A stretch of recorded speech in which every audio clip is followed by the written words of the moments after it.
எப்படி மஷ்ரூம் பிரியாணி செய்யலான்னு பார்க்க போகிறோம்.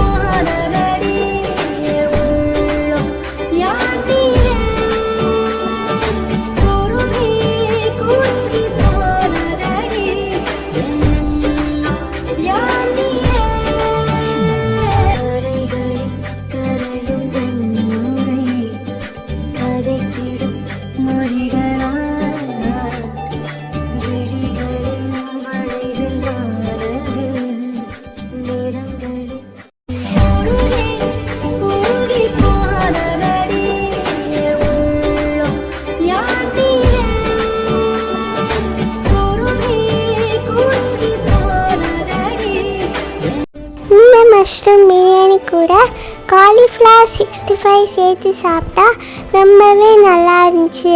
நீங்களும் இதை ட்ரை பண்ணி எப்படி இருக்குன்னு கமெண்ட்டில் சொல்லுங்கள். தேங்க்யூ.